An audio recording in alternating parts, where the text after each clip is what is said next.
Good morning, good afternoon, good evening to wherever you are, wherever you're listening to this podcast of the Board Crew. My name is Deek, and this is episode 55. I'm joined by Ben, one of our regulars. Hello, Ben. Hello. And I'm joined by another kind of regular at the moment, I think brought back by popular demand, Alison.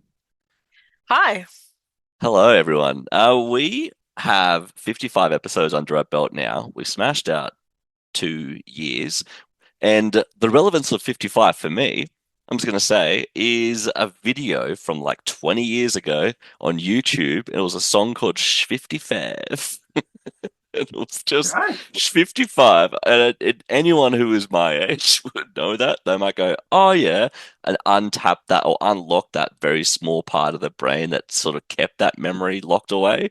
And now that might have triggered something. And oh, 55. I might need to YouTube that later. And then they won't because they'll forget. It's not that interesting. But either way, that was the theme for me. And there also seems to be another kind of theme for this episode, which comes up a lot. And that is kind of natural mother nature, environmental themes. I'll be letting you know that I'm reviewing an Oink game, which, as we all know, Oink games are really compact games, really big. No, I wouldn't say deep strategy, but some fun strategy and fun all in the small, small box. It's called Deep Sea Adventure. And as a push your luck game, I'll explain more about that later on. But Ben, what are you reviewing? I'm doing forestry, keeping with the nature theme. It's about sustainable forestry, so cutting down trees and then growing trees. I wonder whether there's so much nature themes because they're just telling us to go outside and touch grass. That's like Nintendo and Pokemon. Like they kept bringing us like Pokemon Go was to get us to go outside, and then they had a Pokemon game that had a little like pedometer to just like go outside. They kept telling us to go outside, and yet we're staying inside more. Alison, what are you reviewing? I'm going deep into whimsical nature with Emberleaf. Oh, you got that legendary nature then. Yeah, I, full I'm of cute characters and Yeah, charming. although some of the statues are creepy as. Yeah, okay, that's a thing. you're like, I think they're cute. I think they're adorable, actually. I did think that, but I was like, I'm not going to argue about the cuteness of characters with them. How can those rabbits be cute? They look like, I They're don't know, thin. That demon doesn't mean rabbits. that they're evil. Oh, pure demon Well, rabbits. well, let's get the first cab off the rank and let's dive into it. Pun intended, because I'm going to talk about deep sea adventure. Well, if nautical nonsense is something you wish, then come and swim underwater with these fish in deep sea adventure. That's pretty good, actually. I'm pretty proud of that. By deep sea, it's deep sea adventure by Oink Games, specifically the designers Jun Sasaki and Goro Sasaki. I wonder if they're related or married, like brothers and sister duo. Who knows? Brothers, sisters. Either way, it is a powered up deep sea adventure. You are playing as greedy explorers riding in a submarine together, and you're searching for treasures in the deep sea. You put your diving suits on. You have these dice that you roll, and you try and get as far down as possible. Obviously, like in just everything, all the good things are down the bottom. So the treasures, all the good treasures are really far down the bottom. So obviously, all of us greedy explorers think, well, let's go all the way to the bottom. But the caveat is you've only got a limited amount of air supply. So if you do go really far, it's a very high chance you will not make it back up to the surface. But also, in this push your luck game, if you are extra greedy, which is obviously the kind of the crux of the game, is you are going to start depleting air for everyone else as well. So there's no point in being nice in this game. Basically, you can be as adventurous as you want to and ruin other people's goals. So, how it works in this tiny box, which is smaller than the size of your hand, you take it out. It is quite compact. You put your explorers out on a field and you lay out all these tiles in like a snake kind of formation or the letter S or really whatever formation you want. You just have 8 level 1 tiles, 8 level 2 tiles, all the way up to level 4. You roll the dice. The dice are actually the D6s, but they only go up to 3. So 1, 2, 3 on there. and then you move according to the dice. But if someone's in front of you, you can actually like leapfrog over them. It doesn't cost you a point, which is pretty fun. You kind of want people to go ahead of you. And the further down you go, the better the treasures. You can get to level 2 or 3 or 4. And then once you get all the way down, you have to make your way back up. There's no turning back and thinking, oh, actually, no, I'll go back halfway to the ship and then maybe I'll go back again a little bit deeper. No. Once you turn around once, you have to commit to that and go back to the submarine. You get one U-turn. You get one U-turn. That's, yeah, very simple and much easier way to explain it, basically. And as you go down further, the second you start picking up treasure, because obviously treasure isn't light, it starts eating into your oxygen. So the more treasures you carry, the harder it is to move. So when you've rolled a 6, but you're carrying 2 treasures, you are minusing 2 from that dice roll. So you're not moving 6, you're moving 4. If you're carrying 2 treasures and you roll a 2, you're staying there. And you really hope that your air supply doesn't run out while you're down there. Very, very simple push your luck game. So other people obviously are rolling. You're all sharing the same air. So you really have to mitigate whether it is worth going so far down or whether or not you can just stay very close to the surface and just get a couple of treasures and then just go back, because no one scores any points if they drown, obviously, as in real life. So once they get back to the surface, you score all the points, but you don't know what treasures you have until you get to the surface and until that round's over. So you could literally have picked up a treasure that's worth 0 and you won't know until you're out of there. And then other people might be going down further, but they're picking up heaps of treasures and their oxygen supply is depleting even more. So you're like, well, now I think I have to turn around faster. Like I have to turn around much sooner. So it's kind of like, I guess, if you were to talk about any push your luck game, a bit like Can't Stop, like how much further can I go and just really push it. And it's just a lot of fun. It's played over 3 rounds. The fun part about it is if someone does drown and lose all their treasures, they miraculously revive themselves and they have a second coming and then a third coming in the second and third round. But all the treasures that they did have when it was too heavy because we had, we just got too greedy and we got punished by the Midas touch.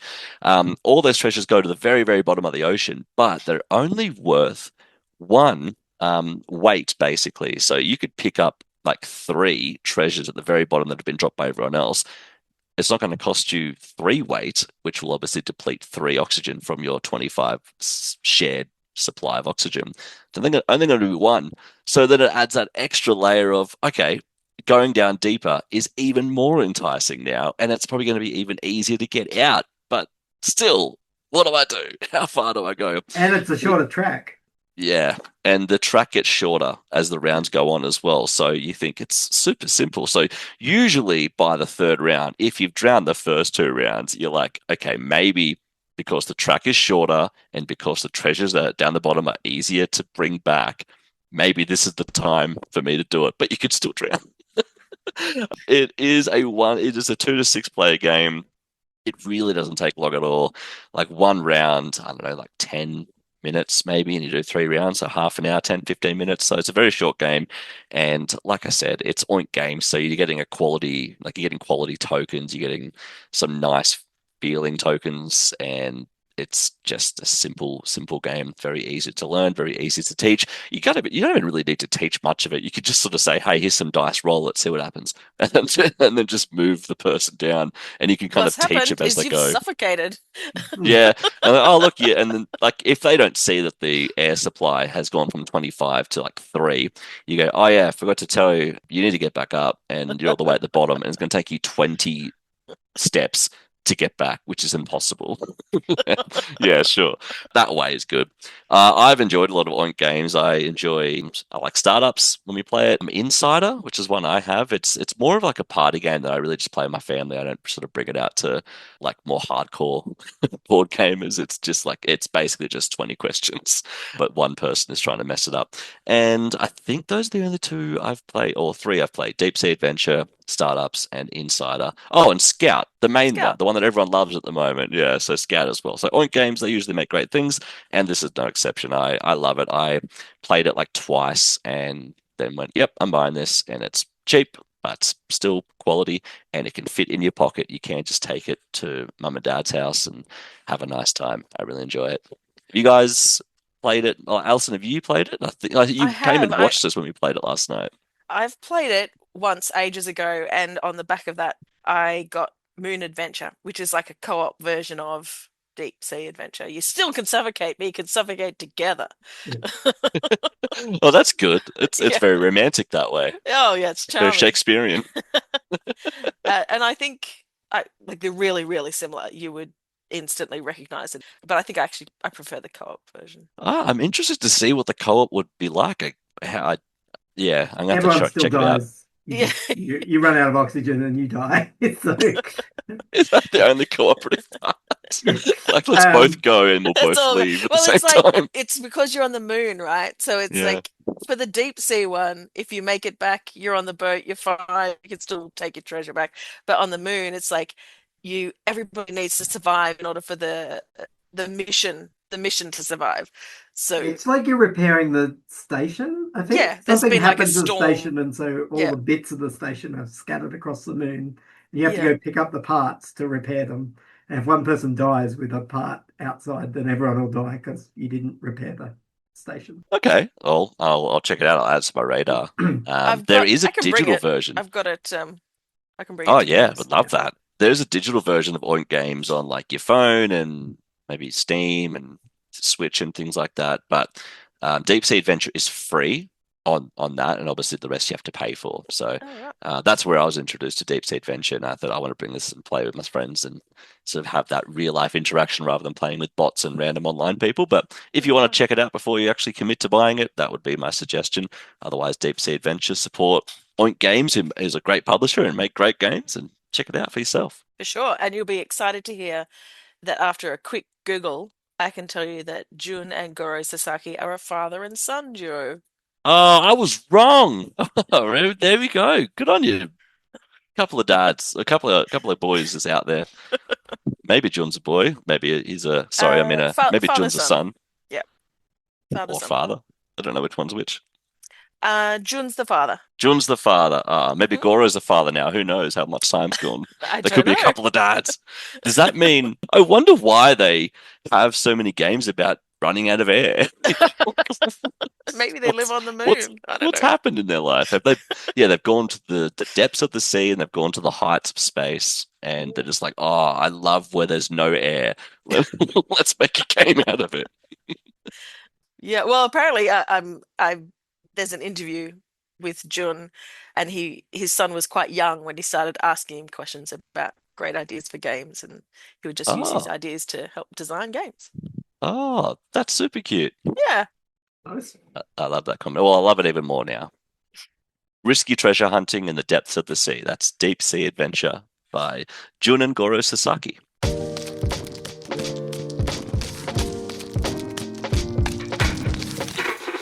Next up, we're going to talk about Forestry. This is a game by Mikhail Paschal, and it's a game about forestry, like the business. So you're growing trees, cutting down trees, managing a forestry ecosystem, and then making cool lots of wooden products to like ship off and sell. It's kind of like a worker placement slash movement game. So you've got like these workers that you can place around, but you've also got these machines that you can move around the forest to sort of do things. So your manager can go around the outside of the board where there's worker placements, or you can move your machine inside the board, which is like a big circular forestry track. And you go around like harvesting different trees or planting different trees, going over rivers. It's a heavier Euro, so it takes a little bit of effort. And I really like the theme on it because it's kind of a cool theme that you both need to grow the trees and cut them down. You can't just like race around cutting down all the trees. Like you won't get many points that way. You can't be like, oh, I'm going to wait for Alison to grow the trees and then I'm going to go cut them down. Although there is a bit of that, because if someone does grow like the kind of wood that you really want, then you can hopefully scoot over there and get it. And then you also have to manage like the waterways and place dams or bridges or wetland conservation areas. And there's different kinds of woods, and then you'll need those different kinds of woods can make different kinds of products. And you have to treat those woods by like pickling them or planing them. That you process them in different ways Yeah, so you're like processing different kinds of woods, and then usually you're going to use that processed wood to fulfill your manufacturing. contracts. Yeah. It has a couple of really nice sort of things about it. So it's you get a certain number of actions per turn that you can do various things, and you can increase those actions by getting techs or fulfilling contracts, etc. But you also have this little like circle in the middle of your board that when you do certain actions, you get to move around that circle. And then you get a bonus depending on where your star kind of ends on the circle. You get to choose one of the bonuses. And so it's this interesting thing if you want to make that circle go around kind of as fast as possible so you can get lots of different little bonuses. But every time that you take a bonus, you have to take a different one. So you might be like, oh, I really want to take this bonus again, but now I have to get a circle around twice more to do it. And you can get little upgrades to make your little machine move faster, or maybe more space to hold more wood, or maybe you're better at planting trees. You can build buildings on the forestry areas, so you can improve the forest management by like putting a ranger's outpost or a hut or something like that. And you get various bonuses and abilities for those. And then the other thing is you can, which when we played it, we did this, everyone can have an asynchronous power, and it's like a management part of the forest. So, Alison, I think you were the drone operator. Yes, that's correct. Yep. And I always see But I like couldn't tell you what the drones actually did. I think you just had I to can't map the remember forest, now. right? You just had to like go pick up all your drones to get them Yeah, I like think it was a I had a number of drones, and just by putting them out, it sort of triggered some benefits, like a bit like the reward wheel. yeah. Just by keeping on doing stuff, you're getting reward, which a little mouse wheel for you to be motivated to keep running on. Which it was a straightforward mechanic. I found it good as a bonus. Yeah, and I had the ecologist, so I had to like collect these different kinds of when I planted trees, I would collect samples of the local ecology, and I had to get different kinds of ecology to sort of build out a nice little nature board, which gave me little bonuses. Jenny had like a wood specialist, I think it was, and so if she made contracts with different kinds of wood, she got different kinds of bonuses for doing that.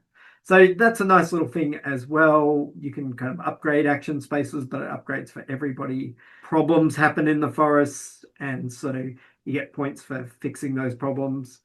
There's a fair bit going on, but the game actually, well, I felt like ended well before I felt like I was getting started. So I was like, oh gosh, like we were looking, going, oh, there's only two more turns. And, Yeah, it sort of accelerated towards the end, didn't it? yeah, and I have not done any of the things that I thought I was going to I, do. I can never tell if it's a good thing or a bad thing. Like when you feel like it's coming to an end, you feel like maybe, oh, I've actually done so much and Mm. there's still more I could do. I wish this was going longer. Like it's the less is more approach, but also sometimes games just take so long to build an engine. Yeah, look, I think in this one, it felt like it ended at a good time. So you do kind of feel like, oh, if I had one or two more turns, that would have been great.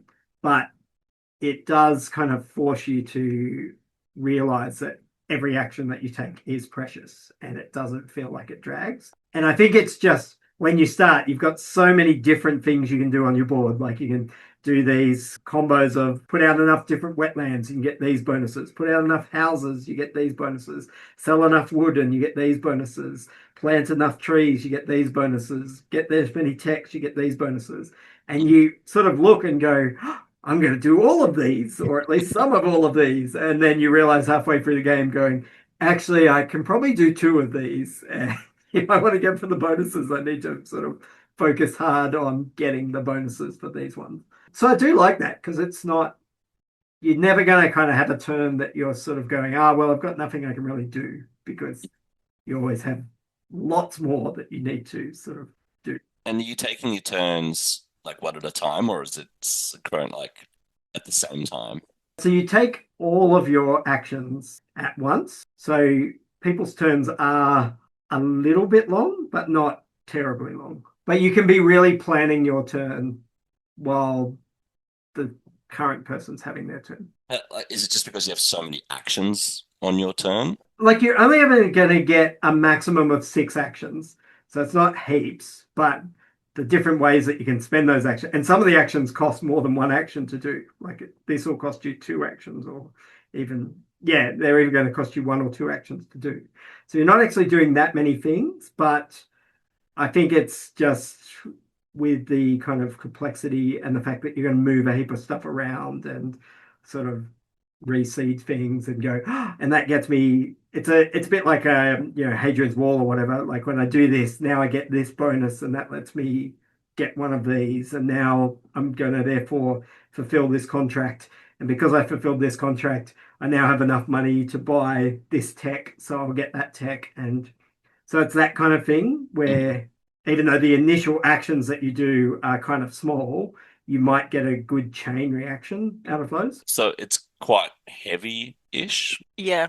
Yeah, it's on the heavier end of a euro. Not like the most heavy, but it's you would not break this out with sort of casual gamers. No, It was maybe heavier than I expected, and your turn is relatively complex, as Ben was describing. When you've got chains like that, you sort of got to think about where you're going to want to be in order to use whatever it is that you're going to achieve that yeah, okay. round. So it was head heavy. The rules are pretty simple. Like the different Yeah. actions, I think there's 6 different actions you can take, and they're really easy to understand. It's like chop down a tree, plant a tree, move your excavator, move your manager, do the thing where the manager is. That's kind of, or build a house. And that's all you have. But as Alison said, the way that the bonuses and the need to have a plan means that you do actually have to think about it. You can't just be like, well, I'm just going to drive the excavator over near that river because it looks pretty. So, Yeah. well, yes, you can do that in the rules, and you haven't broken any rules, but you probably haven't scored any points either. So, You'll be And sad. yeah. how's like the player interaction? Because I'm like my concern would be that given how long the turns would be for everyone if you're playing with like a full crowd or like the max capacity, can you plan out your moves to a T while everyone else is playing, or will they do something that will just fully throw the spanner in the works for you? It's unlikely that they're going to completely throw your plans because there should be a couple of options that you can do. It may be that they block your optimal, or they mean that to kind of move through their excavator, for instance, you have to pay them a coin to do that. And so you need to factor in, can I possibly have them there? But they might also do something that makes something cheaper for you as well. So they might build a bridge or something, and now it's really easy for you to get across the river. Or they might move their manager away from a spot into a spot that you really want to go. But when the second person goes there, they get a different bonus when you place your manager where someone else is. And so that might actually work out really well for you. I don't think I had any circumstance where I looked and went, oh, well, now I'm going to replan my whole turn.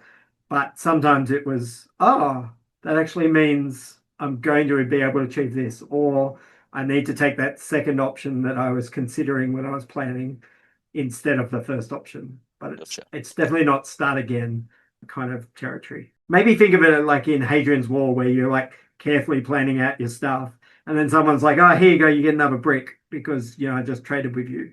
And you're like, "Oh, okay, well that means I can actually now reach like this thing, and I didn't think I could, so I'm going to do that now." And sort of then you keep going. Yeah, I It's found not there was a few occasions where there was a place I wanted to go to first to get a particular combination, or move my a bit of the forest I wanted to move to, or use to get a bonus. It happened a couple of times during the game, but as Ben said, that opened up something else. So it might not have been what I wanted, but I still have other things I could do. Yeah. Gotcha. There's like 5 types of trees, and I think there's about 30 spaces that the trees can be on. So even if, let's say, I'm going for the green tree, whatever it was called, oak, they all had names, but I, I'm not interested enough in arboretum. What is it? What's a study of trees? Arborist? Arboristry? Is that a Forest? word? Arborist? Arborist. Yeah, Being an I'm not an arborist, arborist. but And so I can't remember what the species were, but they were all like timber that people use in building and stuff. So even if someone takes the tree that you were thinking of getting to, you can usually figure out a way to get to one of the other of that species of tree to do that thing. So it might be a different route that you take to get there. There should always be kind of a couple of options, unless you've all been jerks and just cut down the forest and no one's planting any.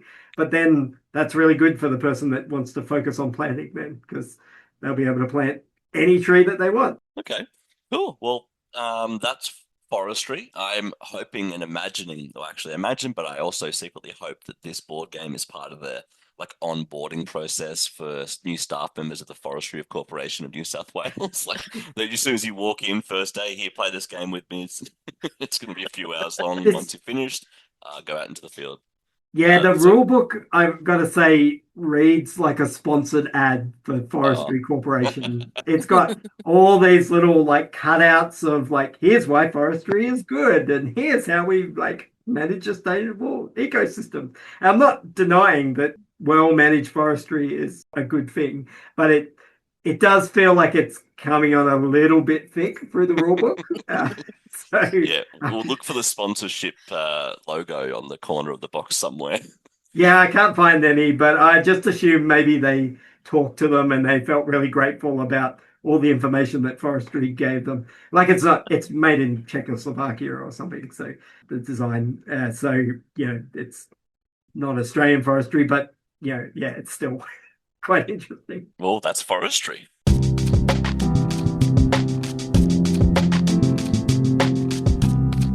I am going to talk about Emberleaf, a world of whimsical forestry. So just like Ben's game, only cuter. And definitely It's more whimsy than the Forestry Corporation game. Yeah, which had zero whimsy. Yeah, and there's no whimsy in There's that. no Well, you whimsy can in that make game. children's toys out of the wood. Yeah, which it's not even a picture. Like, no, there's no whimsy there. Probably less Emberleaf, PR as well yeah, in the no one's trying to instructions. convince you to go into a certain industry. Emberleaf is produced by City of Games and designed by Frank West and James Tomblin. And they have done a great job.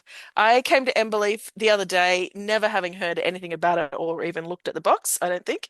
And it's beautiful. It's got just gorgeous art. And I really enjoyed exploring the cards and seeing the lovely things that they come up with. I pulled out a couple of the cards to describe for this podcast. And the first three or so that I found were Rust, a rather kind of grumpy looking frog dressed in like a fisherman's outfit, who seems to be carrying a broken paddle around. He's got like this sort of grim demeanor to him. And Zara, who I don't even know what kind of creature Zara is, some sort of fox, I think, but appears to be blind, like has like a black blindfold over his or her eyes and is carrying flags. So it's whimsical, but also weird. And then Wisp, that is some sort of other type of fox that seems to be like hiking, has a cute little backpack on and is heading off out into the forest. So yeah, there's like dozens of these cute cards, and they're all got unique skills and unique artwork on them, and they're just adorable. Um, the game, however, is not just about being cute. It's a card-based game.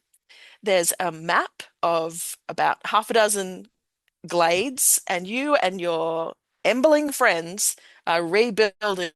I assume some kind of horrible tragedy has happened in the woodland, and that's why they're rebuilding their city. I didn't read the story, That's but that's how Russ Orr got broke, right? perhaps that's what Rust is looking grim about. Yeah. Um, so everybody is trying to rebuild the little towns in these clearings. the mechanic that it works around is based on individual player mats that have 6 or 8 slots for you to play cards onto from your hand. You play a card onto your mat, and it might have an instant effect or not, depending on the card that is resolved within the game. And then instead of playing a card on your turn, you can slide all the cards on your mat.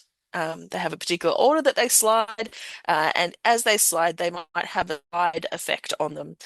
It works exactly the same as instant play effects. It's just that they're triggered by sliding instead of playing the card down. And obviously, when you do the slide action, you get to slide all of the cards. So, as many cards as you have that have got slide effects, you're going to trigger that many effects. So, the In better fact, you you have can, to slide all of your cards. you have to slide them all, but they don't all have slide effects. Mhm. So, the more that you can line up to combo in ways that are going to benefit you, the better. And you can have a really quite productive turn by playing a lot of cards down on your mat in a pattern that's going to slide well. The actual actions that you're doing with the cards are all about gathering resources and building buildings. There's some currency of wood or stone or whatever that is used to pay for buildings that you're putting in these clearings, and by combining those buildings in the different clearings, you're going to get some points. And then the final sort of mechanic that happens is that once you've put a building into a clearing, you can home one of your creatures into that building. The creatures that you're homing come in 4 varieties. There are rabbits and rats and 2 others of some sort. Owls and toads, frogs. Sure, owls and frogs. That sounds right. Yeah, And frogs. Frogs. when you home a creature onto a building, that also triggers some kind of bonus. Finally, you're doing all of those things in a way to achieve particular goals. So they've got goal cards that you can get in different ways, and you're going to try to get as many of the points.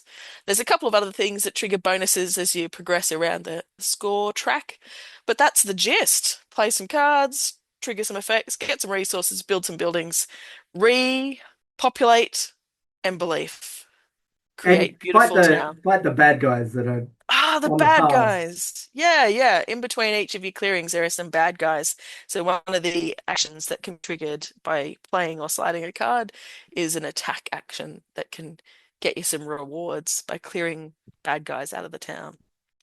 Yeah, it's pretty darn cute. I really liked it. It was a bit longer than I expected from looking at the sort of game at the beginning of it. And people who like a lot of interaction between players are going to be disappointed because you don't really interact that much, although you're competing for space and for bad guy targets. But a lot of it you're just sort of doing on your own. But yeah, I found it to be a really chill game, super cute artwork. I liked the slide mechanic that you kind of stacking up a bunch of things and then you get to execute them all during the slide. Possibly I just liked it because I won. Yeah. What did you think of it, Ben? I liked it. It does feel like it's a little bit long between player turns. Mm. So I wouldn't recommend playing it with sort of the full 5 players, which we did. Although on BGA, which it's also on, that doesn't matter. So, do whatever you like with async. I also am highly convinced that the starting decks are not balanced. So, because I've got the most powerful one on the game that we're playing on BGA at the moment, I feel like I'm romping it. So it just seems so much better than all the others. But Anyway, the one that you're playing on BGA is different to the one that I won with. yeah, it's just because Tony was bad at the game, right? He came second. So. Poor Tony. He did say, and I was like, "Oh, what do you think of Emberleaf?" He's like, it was okay." And now I know it's because he wasn't good at it. But it's beautiful artwork.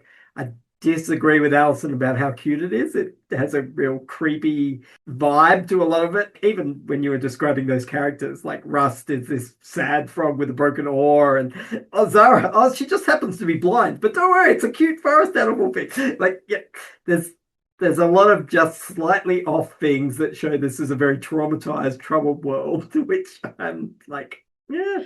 Anyway, You've got to want the whimsy. That's what I'm saying. That it's not easy. Sometimes it's a trying and difficult world, but you still got to find the whimsy, man. yeah, I do quite like it. I think it is kind of interactive, especially that score track. When the first person passes a score, everyone gets a bonus, which is quite nice. And the way that people build, you are competing for space, but you can also home your animals on other people's boards at various times, which can be very thing. One of the interesting things about those goal cards is a lot of them are very exact. So lots of them are something like home 4 owls. And if you home 5 owls, you don't get it. So go for home four.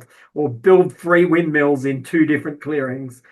If you build 4 windmills, you don't get it. I had one that was have 8 goal cards. And if you had 7 or 9, you didn't get it. So lots of the goals are very difficult to achieve. There are some of them that are, have the most of whatever or have at least this many things. But it does make it a really interesting game because it's not just build Have the whatever you most. want. You've Yeah. actually got to really plan to get those goal cards correctly, which is, I think, how you won, Alison, because you had so many goal cards and you completed so many of those goal cards as well. Yeah, what can I say? It's a winning strategy. Yeah. I also have no idea why one of the clearings has no bonuses in it and You every are other so clearing caught does. up on that. Oh my goodness. You made one Well, poor yeah, choice. okay. To be fair, I didn't look at the board properly, and I'm like, I'm just going to travel down to this clearing and build here. And got there and went, there's no bonuses in this clearing. Every other clearing has bonuses in it. It's not harder to get. Even the starting clearing has bonuses in it. Yeah. There's one that doesn't. Yeah. Again, and I mean, that's not a real issue for the game because if anyone was actually paying attention, which obviously I wasn't, then you would notice that. But it just seems weird that you have one clearing without bonuses and all the rest of them do. I don't think you're ever going to get over that. No, probably not.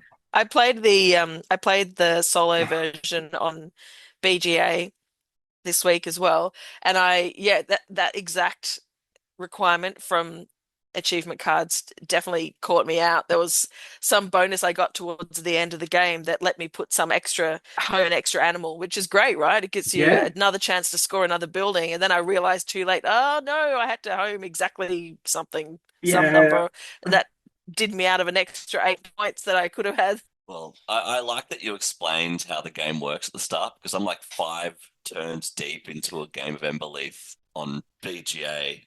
And no, like I have no idea what I'm doing. So now that you've told me some things, I have I maybe hope it 10% helps. more of an idea.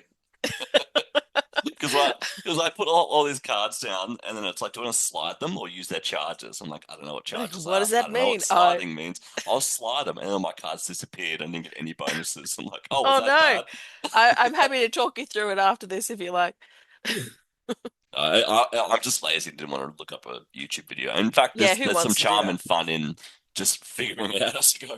Narratively, this sounds like a sequel to Root. Like if Root was all them just like dominating and vying for land and property, and then they've destroyed everything It in the process. destroyed It's it all. been several years later, and they're like, let's come back and rebuild after those ruffians came through and I like destroyed that everything. story. Yeah. I'm Yeah. gonna think of it as a narrative successor in that sense. Well, Well, Definitely, if you like it's Root's art style, you'll like Emberleaf. or you'll yeah. think it's creepy. Yeah, with a slightly. I mean, it's post-apocalyptic, you know? Yeah. Yeah, exactly. Well, Well, it's that post is. apocalyptic, really. Sure. Anyway, I like the art style of Emberleaf. That's what drew me to it in the first place. I saw it pop up online one day, and I'm like, "Oh, that looks cute. Would anyone like to play it?" And was like, "Yep, already played it. Let's give it a go." And I'm like, The "Oh, I'd like cute to the learn the rules cutest first. Never mind." the cutest picture, like the cutest artwork in the whole thing is what's on the cover of the box. Like the Yeah, box is the cutest thing about it. It's the stuff in the game itself that has the slightly the box post-apocalyptic has those stuff. creepy statues on the front. You can see Does how it? creepy those statues are. Little stone No, it doesn't. statues. oh, I've Oh just seen yeah, I these see. Yeah. creepy Yeah. statues now. I think they're fine. I wouldn't want one outside my bedroom. Okay, so the rabbit looks a little bit like it might be Demon sick. possessed. So, Okay, yes, demon possessed. It's a demon possessed rabbit. yeah. But the cute little mouse with the butterfly on its ear. Oh, Got a couple of logs. This is carrying it, doing his best. Yeah. Yeah, that cute it's little mouse charming. is going to be sacrificed to Yuzgulsk at the end of the night. Well, it's best for the Emberling town. You got to do what you got to do, right? Yeah. And that is Emberleaf.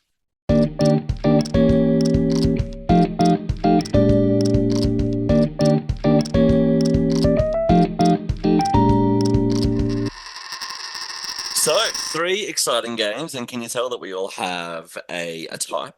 We love games that are surrounding Earth and just themes of Earth and nature. We're going deep sea diving, or we're building forests, or we're repopulating forests and lands and glades and things like that. But out of the three, I heard your reviews and I might just stick to deep sea adventure, to be honest. Forestry sounds too heavy for me because I just don't have the mental capacity to sort of take that long time, and I don't think I have the patience for it as well. But it does sound interesting. I just don't think right now it's on my radar. But Emberleaf, I'm still happy to give a go. I'm figuring it out as I go. But it sounds like you two both enjoyed them, but you didn't find them like this needs to be an instant purchase. Am I kind of right there, or would you buy these games? Would you be happy to have these permanently on your shelves? I wouldn't buy Forestry, but I would play it again. I like a Euro. I like something that is if I've got a spare afternoon, you know. But there's probably others that I'd rather play Terra Mystica than Forestry if I had a choice tomorrow, you know. I really liked Emberleaf. I'd play it again for sure. Okay, cool. Clearly, I wasn't enthusiastic enough in my review to let you know that. No, I think Forestry is a solid Euro. If that's your jam, then it's it's worth checking out. It didn't blow me away. Like I didn't walk away from Forestry going, gotta, but really happy to play that again with other people. And it feels like it's got a lot of systems to explore and different things to play around with. Emberleaf, I think I'm always going to be up for a game on BGA with it. It's got a cool puzzle about it. I just wouldn't play it 5 player in person again. I think it's just a little all right, bit yeah. long I for was gonna what say it we're is. playing 5 players on BGA right now, but Yeah, but BGA it ticks is that like box. I personally I don't care. It could take us 8 weeks to finish a game on BGA and I wouldn't care because I'm just like, well, I just log in and play my turn. I'm not sitting at a table waiting for other people to have a turn. That So is the good point. yeah. I love that you could just take your time and on your lunch break or just check your phone for 5 minutes and oh, cool, it's my turn. All right, I'll give it a go. And then who knows, I might come back tomorrow and it might be my turn again. I got time to think about it. All right, well, so we've got Deep Sea Adventure, we've got Emberleaf, and we've got Forestry. Three solid-ish games from the sounds of it. We all have some soft spots for it or some big love for it, and we are excited to dive into see about it again some more on this has been episode 55 of the pod. You have to look up that on YouTube now, just just so you have some idea of what my weird brain was like in my teenage years. But either way, this has been the board crew. I'm probably gonna say it again at the end of this episode. This has been the board crew. Hey, that was a really good episode, I reckon. So thank you, Ben. Thank you, Alison, for joining us. Thank you. And we Look look forward to forward to getting getting bored with you next time. Bye. bye bye. Bye. And this has been The Board Crew. Another pretty good episode, I reckon. Either way, you can always continue the conversation by rolling over to our socials. Perhaps leave us a review. Thumbs up, thumbs down, we'll take it. We want to make our content even better for you. Thanks again for listening. Maybe that bit will go in the like just the No, edit out of me talking. You told me that I was allowed to edit to say when I didn't want something included. Maybe I just That's it. go edit out me talking about, and then it just fades. And then you told me I could edit out what I wanted not included, and then people will just be like, "What was she editing out?" So, That's in My the fans Patreon want to know. yeah. content. The non-existent Patreon. That'd be great.